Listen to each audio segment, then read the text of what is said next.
또 이어서 합시다. 자기소개서의 이론과 실제. G.O.D의 그 길을 지난 수업 말미에 좀 들었는데, 노랫말이 참 그렇죠. 이 길은 나의 길일까? 이 길의 끝에는 무엇이 있을까? 아직도 답을 내릴 수 없다. 참 그렇습니다. 우리 뭐 학생들의 그런 우리 그 젊은 젊은 친구들이 젊은 시절에 그 대부분 갖고 있을 일종의 어떤 그 불안 의식을 그 노랫말에 잘 담았던 노래였어요. G.O.D. 자, 그 다음에 이제 자기소개서에서 현재 나. 자, 과거의 경험을 통해서 만들어진 현재 나의 모습을, 그러니까 과거의 경험을 통해서 만들어진 현재 나의 모습을 이제 보여주는 부분이죠. 단점이나 약점은 솔직하게 표현하되, 보다 중요한 것은 그런 점을 어떻게 극복해 낼 것인지 혹은 극복해 냈는지, 이런 것들을 이제 구체적으로.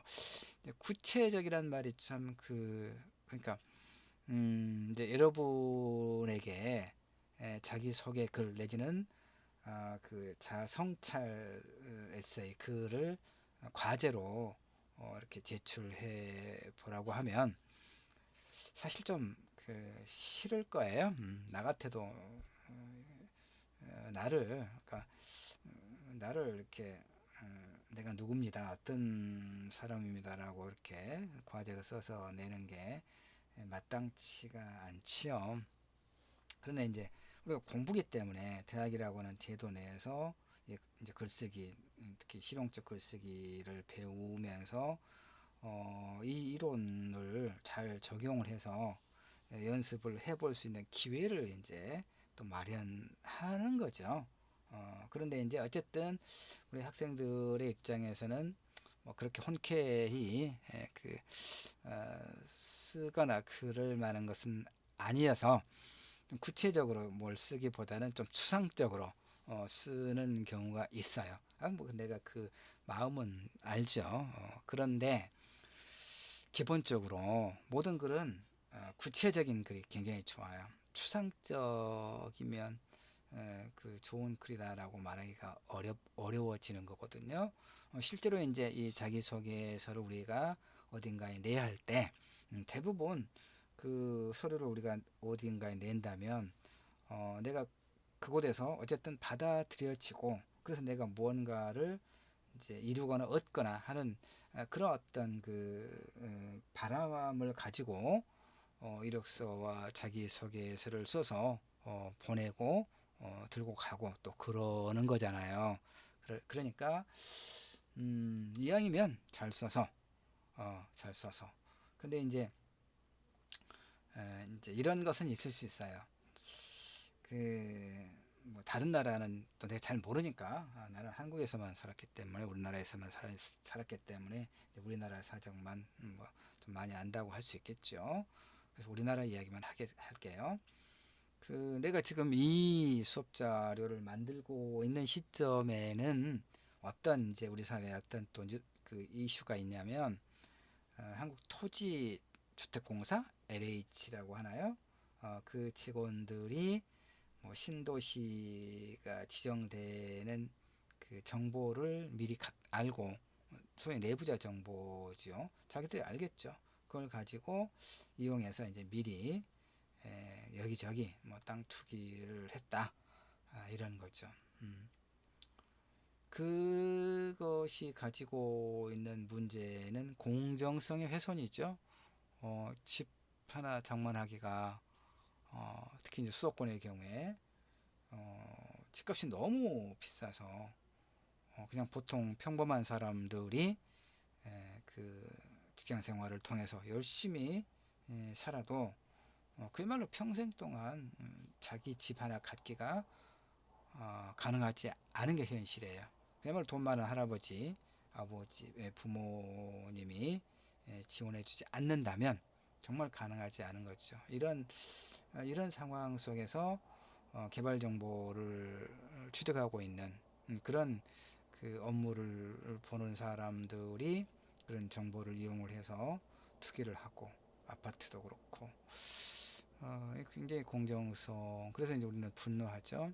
무슨 얘기냐면, 이렇게 이제 우리는 정말 성실하게 자신의 주어진 조건 속에서 최선을 다해서 삶을, 긍정적인 삶을 만들어 나가고, 그러는 이제 어떤 과정, 그리고 또 어떤 그 결과로서 무엇인가를 우리가 하기 위해서, 그래서 이제 좀 추상적이긴 하지만 그야말로 인간다운 그런 어떤 삶을 살기 위해서 이 자기소개서, 이력서에 쓸 소위 스펙이랄까, 이런 것들을 차곡차곡 만들어서, 그리고 이제 써서 어딘가를 내잖아요. 그럴 때 번번이 내가 이제 받아들여지지 않았을 때 갖게 되는 어떤 무력감이라고 하는 게 있죠. 내가 들러리를 썼구나, 혹은 누군가가, 힘 있는 자들과 연결된 누군가가 내정되어 있는 것을 그야말로 내가 들러리를 섰구나, 이런 것들. 그 다음에 이제 내 능력이 미치지 못하는구나 라고 하는 어떤 좌절감을 갖는 경우가 많잖아요. 바로 그런 것들 때문에 그런 불공정한 행위가 우리를 분노하게 하고 좌절하게 하는 것이죠. 근데 이제 그것은 이제 어떤 뭐 제도나 법이나 이런 다양한 어떤 방식을 통해서 거의 잘 안 되고는 있지만, 부패 사슬, 부패 구조가 워낙 이렇게 깊고 오래됐기 때문에 잘 안 되긴 하지만, 그러나 우리가 이제 우리의 삶을 만들어 나가려는 이런 노력을 포기할 수는 없는 것이니까, 어쨌든 이제 자신의 긍정적인 삶을 만들어 나가려는 그런 노력을 우리는 하는 거죠. 할 수밖에 또 없는 것이고. 그랬을 때 G.O.D의 그 길이라고 하는 노래에서 이야기했던 그 답을 아직도 알 수가 없고, 이 길의 끝은 또 무엇인지 알 수는 없지만, 그럼에도 불구하고 그 길을 향해서 나아가려는 노력은 우리가 포기할 수가 없죠. 자, 그래서 이제 지금까지의 경험을 통해서 만들어진 자신의 모습이 뭔가. 자, 보면 이제 현재죠. 현재 성격의 장단점을 기술하시오. 이것도 항상 나와요. 어디든 자기소개서의 그 문항에서. 장점, 음, 장점이, 좋은 장점들은 뭘까요? 활발하고 긍정적인 성격, 다른 사람들과 잘 어울린다고 하는 이런 성격을 원하겠죠. 어디서나. 왜냐하면 혼자서 일하는 게 아니니까. 그렇죠? 대부분 뭐 팀을 이루거나 협동 작업을 하잖아요. 회사든 뭐 어떤 뭐 단체든 모시거나 혼자 하는 일은 없죠. 그러니까 이렇게 다른 사람과 잘 어울리는 이런 어떤 성격을 원하고, 그러니까 그 자신의 성격을 기술하고 있는 이 부분에서, 좀 농담이긴 하지만 내가 강의실에서는 그런 얘기 많이 하는데, 나는 혼자 있는 그런 성격이다. 혼자 고독을 즐기는 성격이다. 이런 말씀은 안 된다는 얘기죠. 실제로 그렇다 할지라도 이 자기소개서에 그런 내용을 담으면 안 돼요. 그러니까 솔직하게 표현하지 마세요. 지금 솔직하게 표현할 것이 아니라, 어디에 자기소개서를 내는가, 그곳에서 어떤 그 업무 역량을 가지고 있는 사람을 원하는가에 맞춰서 내 성격의 장단점을 쓸 게 필요하죠. 단점 굳이 쓸 필요 없어요. 장점 위주로 능력, 어떤 그 일을 감당할 수 있는 역량을 지니고 있는가. 그 다음에 가치관, 상당히 어려운 부분입니다. 가치관은 이제 뭐 세계관, 그러니까 무엇이 옳고 그른가에 대한 어떤 자신의 관점을 이야기하거든요. 가치관, 관심 분야는 어딘가 하는 거. 그다음에 이제 지원하려는 것과 관련한 전문 지식. 자, 이것도 이제 예를 들면 그 이제 뭐 언론정보학과라든가 뭐 신문방송학과를 그 다니는 친구들은 이번 학기 이제 우리 수업을 듣는 친구들은 그 과는 없던데, 어쨌든 예를 들어서 이제 신문방송학과 또는 언론정보학과를 이제 지원해서 그 과에서 공부하는 친구들의 장래 그 취업과 관련된 목표는 뭐겠어요? 언론사에 취업하고자 하는 것이겠죠. 신문사나 방송국의 기자라든가 방송국의 이제 프로듀서, PD라든가 이런 일을 하고자 할 거 아니겠어요. 전통적으로 이제 기자가 되고자 하는 뭐 그런 이제 그 바람이 있는데, 실제로 이제 그 소위 언론고시라고 그래가지고 소위 이제 주요 그 언론사의 그 기자가 되기는 굉장히 어렵죠. 근데 이제 뭐 내가 어느 대학 어느 과는 말하지 않겠지만, 하여튼 내가 수업하고 있는 그 대학의 어떤 과에서 여학생이 이제 졸업하자마자 그 한겨레 신문사의 기자로 취업이 확정이 됐어요. 그건 뭐냐?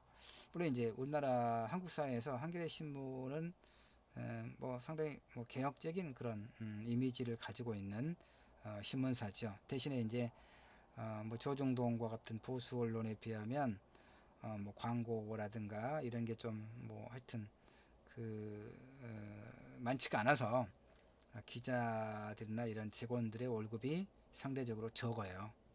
굉장히 적은데, 그래도 불구하고 한국 사회에서 글을 쓰는 기자라고 하는 자부심을 가질 만한 그런 직장이죠.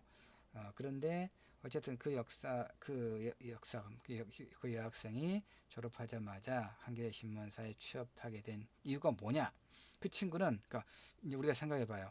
되게 3학년쯤 되면 취업에 대한 어떤 불안한 마음을 가지고 뭔가를 준비하죠. 4학년 졸업하고 나면 그때 이제 여기저기 그 원서를 내죠. 근데 이 여학생은 그 신문방송학과를 수능 보고 지원하고 그 과에 입학할 때부터 나는 졸업하고 나서 한겨레 신문사의 기자가 되겠다라고 하는 매우 구체적인 목표를 세웠다는 거예요. 그러니까 이제 그래서 어떤 일을 했느냐, 4년 동안 뭘 했느냐, 매일같이 한겨레 신문을 구독하고 정기 구독하고, 한겨레 신문에서 펴내는 주간지들이 있거든요. 그 뭐 영화 잡지도 있고 시사 주간지도 있고 그래요. 근데 그런 걸 빠짐없이 읽는 거예요. 4년 동안은. 그럼 어떻게 되겠어요? 그야말로 가치관 내지 세계관이 한겨레 신문의, 그러니까 한겨레 신문의 그런 프리즘을 통해서 한국 사회를 읽어내는, 세계를 읽어내는 그런 세계관, 가치관, 이런 것이 그 여학생의 사고 구조에 아예 사고의 구조화 됐겠죠. 4년 동안 그렇게 했으니까. 무슨 말인지 여러분 알겠죠. 그러니까 면접에 갔을 때, 그다음에 이제 이런 자기소개서나 이력서 내고 또 면접에 갔을 때 질문에 충분히 답하는 거야. 왜? 이미 한겨레 신문 기자로서의 훈련을 4년 동안 한 거예요. 이게 달랐어요. 그런 이제, 그러니까 여기서 지금 그 얘기를 뭉뚱그려다 포괄적으로 조금 했습니다. 그다음 미래, 이제 과거, 현재, 미래 자기소개서의 구성 요소를 지금 공부를 하고 있는 거죠. 여러분 뭘 하고 있는지 놓치면 안 되겠죠? 안 놓치죠? 그 얘기예요. 그러니까 지원하려는 것과 관련된 전문 그런 지식과, 이것이 아까 이제 한겨레 신문 기자가 됐던 그 여학생의 경우 이런 질문, 그다음에 관심 분야, 가치관, 뭐 능력이 같이 이렇게 어우러진 그런 그 훈련을 통해서 취업하자마자 한겨레 신문 기자가 되었다, 이런 얘기입니다. 예. 그러니까 성격은 뭐예요? 굉장히 치밀하고 능동적이고 자기 주도적이고 뭐 이런 것이라고 볼 수 있겠죠. 자, 여러분도 뭐 그러겠죠. 그렇게 필요하다는 생각을 하게 돼요. 미래의 나편.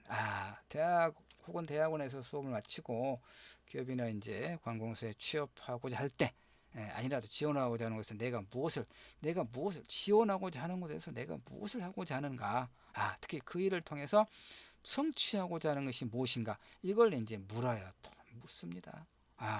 왜 이거 이제 이런 내용들을 이제 소술하라고 하는데, 이게 또 그 이런 것이 지금 1, 2, 3, 4 있잖아요. 여기 다 이런 것들, 이런 게 결국은 면접에서도 한 질문들이에요.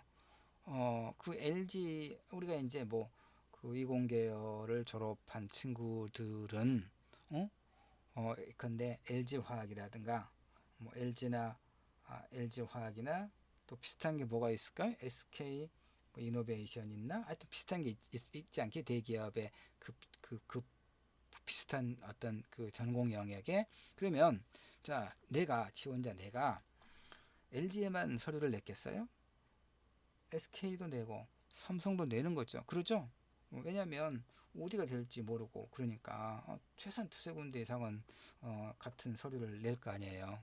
그런데 이제 그 뭐 이렇게 왜 취업하려고 하는가? 왜 취업하려고 해요? 아이, 직업이 있어야 먹고 살 수 있는 거니까. 그런데 이제 그렇게 이야기하면 성의가 없다거나 준비가 충분하지 않구나라고 또 이야기한다는 거죠. 그게 솔직한 서로 알고 있는 답인데, 예, 그래서 나는 왜 취업하려고 하는가? 아, 뭐 LG의 어떤 그런 기업의 이념과 그런 것이 내 삶의 어떤 그 지향점, 가치관과 매우 유사하다. 그래서 나는 그 LG 뭐 아니면 뭐 SK 또는 어떤 기업과 함께 함께 성장하는, 그래서 자신의 삶을 의미 있게 만들어가고자 하는 그런 생각을 하고 있다라거나, 이렇게 좋아할 그 사람들이 그야말로 좋아할 내용의 말을 만들어 놓을 것이 필요하죠. 거의 비슷한, 그런데 쉽지 않은 질문들이죠. 이거 연습해 두지 않으면 안 된다는 거죠. 여러분 연습해 보세요. 그러면서 그 G.O.D의 길에서의 노랫말들처럼 나는 왜 이 길을 가려고 하는 걸까? 그리고 이 내가 가려는 길은 올바른 길일까? 이 길의 끝에는 과연 무엇이 있을까? 이런 것들을 점검해 보는 거죠. 그러니까 이렇게 그 실용적 글쓰기로서의 자기소개서, 그다음에 이제 이 다음번에 자아성찰 에세이 공부를 하고 이걸 실제로 써보는 과정을 통해서 자신을 점검하고 앞으로의 목표를 또 좀 더 수정하거나 좀 더 구체화하거나 이런 계기로 우리가 삼아야 되겠죠. 이런 거 물어보면 어떻게 대답을 해야 되죠? 나도 뭐 예전에 이런 질문 많이 받았어요. 꼭 묻더라고요. 다른 사람도 아니고 왜 나를 뽑아야 하는가? 참 어렵습니다. 다른 사람도 아니고 왜 나를 뽑아야 하는가? 다른 사람 다 찌질하고 나는 뭐 훌륭해요? 이렇게 말할 수는 없잖아요. 참 어려운 문제였습니다. 이런 거 정말 그 연습을 통해서 준비해 놓지 않으면 굉장히 그 답변하기도 어렵고 어려워요. 정말 어렵습니다. 네. 그 다음에 이제 5년 후, 10년 후 내 미래의 모습은 무엇인가? 근데 어떻게 하냔 말이에요. 한치 앞을 한치 앞을 알 수 없는 세상에서 10년 후 내 미래의 모습이 무엇인지를 설명해 보라. 그려봐야 돼요. 이런 걸 준비를 하지 않으면 정말 면접에서 굉장히 어려워져요. 저도 많이 경험했어요, 사실은. 이제 이런저런 뭐 대학의 전임 교원이라든가 또 강의를 얻기 위해서 서류 얼마나 많이 냈겠어요. 가서 면접도 하고. 음. 이런 질문들 정말 답을 할 수가 없겠더라고요. 답을 할 수가 없겠어. 나는 간절하지만 저들이 원하는 답이 무엇일까를 미리 준비해 놓을 것이 필요하다. 이런 안내를 거듭거듭 합니다. 자, 이 앞에서 정리했던 이런 내용들 있잖아요. 과거, 현재, 미래와 관련된 이런 내용들은, 근데 이제 이를테면 서류 전형에서 합격을 하게 되면 그 다음은 면접이죠. 이 내용들은 면접에서 유용하겠어요. 왜입니까? 답을 여러분 다 알고 있잖아요. 면접의 질문들 중에서 자기소개서의 내용들을 중심으로 한 질문이 아주 많아요. 당연하지 않겠어요? 이런 내용들 말고 뭘 또 묻겠어요? 물론 이제 뭐 좀 형편없거나 좀 이상한 곳이 있을 수는 있지만, 근데 그런 이제 것은 어쩔 수 없는 것이고, 어, 예. 그래서 이제 이쪽 연습. 이제 이, 이 아래는 이제 자기소개서를 이제 이런 그 항목에 대해서 뭐 키워드든 뭐 서술형이든 자신들 써보고 난 다음에 이제 실제로 한 편에 자기소개서를 써보는 연습을 이렇게 하도록 되어 있는데, 지금 그렇게 내가 메뉴를 만들어 놨는데 이제 예문을 보여주려고 그래요. 실제로 3학년 학부 3학년 학생 여학생인데 전라남도에서 개최하는 영어 캠프에 협력교사에 지원하기 위해 쓴 글입니다. 실제 보던 내용을 요약해서 실었고 이제 내가 피드백을 해서 좀 깔끔하게 다듬은 자기소개서입니다. 뭐 이름이라든가 그건 당연히 뺐습니다. 성장 과정. 자, 300자 내외로 뭐 200자 내외로 서술하라 이렇게 되어 있어요. 뭔가 볼까요? 사회복지사인 어머니 덕분에 어려서부터 자 어디에 냅니까? 어디에 낼 것인가? 나의 무엇을 소개할 것인가? 두 가지를 늘 염두에 두고 써야 된다고 그랬죠. 어디에 냅니까? 영어 캠프. 영어 캠프의 협력교사. 영어 캠프의 협력교사에 지원하기 위해 쓴 글입니다. 사회복지사인 어머니 덕분에 부모님으로부터 무엇을 배웠는가? 성장 과정을 통해서 무엇을 얻었는가? 이거죠. 어머님이 사회복지사였습니다. 어려서부터 저에게 봉사활동은 자연스러운, 여기 봉사활동이죠 결국. 물론 이제 일정하게 뭐 그 수고비를 당연히 받죠. 당연히 받는데 이제 또 그래도 이제 봉사활동의 일원이기도 해요. 그래서 이제 청소년기 저는 어머니의 권유로 구체적이죠. 근데 이 봉사활동 어디서 했는가? 드림스타트라고 하는 아동센터에서 자원봉사를 했다 이런 얘기죠. 근데 어머니는 늘 이런 말씀, 이런 가르침을 줬어. 봉사활동을 가기 전에 넌 누군가를 돕는 것이 아니라 네가 가진 것을 나누는 것이다. 그 말은 되게 큰 영향을 부모님으로부터 무엇을 배웠는가죠. 그렇죠? 부모님으로부터 이런, 그러니까 우리가 봉사활동 한다 그러면 내가 좀 우월한 위치에서 나보다 못한 누군가를 도와주는 그런 개념으로 우리가 알고 있잖아요. 근데 그렇게 하지 말란 얘기예요. 누군가를 돕는 것이 아니라 네가 가진 것을 나누는 것이다. 그래서 저는 봉사활동은 누군가를 가르치기 위한 것보다 제가 가지고 있는 지식과 경험을 나누는 것이다 라고 생각하면서 참여하겠다. 이거 모범답안이죠. 이렇게 하면 좋지 않겠어요? 만족스럽지 않겠어요? 요구하는 곳에서. 성격 봅시다. 말을 하기보다는 듣는 것을 좋아해. 그러면 주변 친구들이 좋아하죠. 우리는 누구나 다 그 노래방 가면 마이크 잡고 노래하기를 좋아하잖아요. 다. 그런데 너의 노래를 잘 들어주면서 눈을 맞추고 고개를 끄덕거려주고 손뼉을 주면서 이렇게 호응을 해줘. 그 친구한테 내가 더 마음이 가죠. 아, 그 서로 노래 부르고 싶어서 마이크 뺏어가는 그 친구보다 이거죠. 그 다음에 이제 고민에 대한 상담을 들을 때마다 어떤 정답이나 해결책을 주기보다는 그냥 위로해 주는 것에 지금 어디에 냅니까? 영어 캠프, 영어 캠프의 협력교사. 성장 과정에서 이런 걸 배웠어. 그 다음에 이제 성격이 거기에 딱 맞춤형이죠. 영어 캠프, 영어 초, 중학교 애들이 방학을 이용해서 영어를 집중적으로 이제 배우려고 오는 캠프인데, 거기서 이제 하나의 협력교사, 자원봉사이기도 하고, 그러니까 그 아이들의 말을 잘 들어줄 게 필요하죠. 들어주고, 격려해주고. 그래서 저는 원만한 인간관계, 능동적이면서 활발하면서 이런 사람을 요구하겠죠. 이 영어 캠프 협력 교사로서 맞춤형으로 쓰는 거예요. 이렇게 단점 굳이 쓸 필요 없어요. 지원 동기, 영어 캠프 협력 교사로 지원한 이유는 뭐냐? 잘할 자신이 있었기 때문에. 그래서 이제 누구보다 내가 잘할 자신이 있다는 얘기예요. 그러면 그걸 증명해야 되겠죠. 뭘로? 자율전공학부 학생이었군요. 글로벌 인재가 되게 1학년 때부터 1학년 때 목표가 아까 내가 한겨레 신문사의 기자가 됐던 그 친구처럼 이 친구도 1학년 때부터 이렇게 준비를 했어.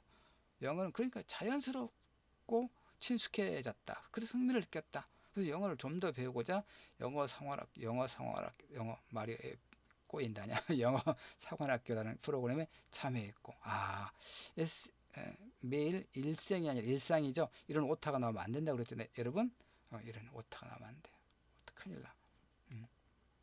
일상 회화 표현을 녹음했고 미드를 통해서 영어 공부를 했고, 또 주말에는 오프라인에서 이제 뭐 외국인을 만나서 프리토킹을 완벽하게 예. 난 잘할 수 있다는 얘기죠. 영어 캠프 협력 교사를 잘할 수 있어. 누구보다 잘할 수 있어.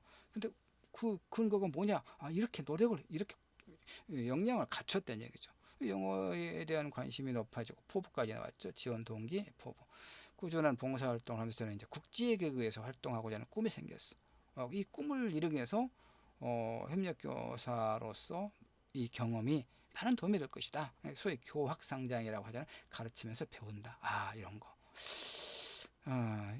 이런 이제 지원 동기와 포부 이렇게 그야말로 맞춤형으로 이렇게 좀 쓰도록 피드백을 해 주었어요. 여러분도 이렇게 참고를 하면 되겠죠. 이 뒷부분은 이제 그 앞에서 설명했던 그런 내용들을 바탕으로 참고해서 이제 한번 써보자고 여러분에게 여기도 또 뭐 그 하나의 예문을 만들어 놨는데 이 부분은 여러분이 참고해서 한번 써보기를 바랍니다. 여기까지 해서 세 차례 이번 주차에 하여튼 뭐 이 자기소개서 실용적 글쓰기 세 차례 자기소개서 쓰기를 중심으로 공부를 했습니다. 그 수업에 대한 구체적인 안내라든가 과제물 이런 것들에 대해서는 별도로 또 단톡방을 통해서도 안내를 하도록 할게요. 시간이 좀 많이 지났습니다. 감사합니다.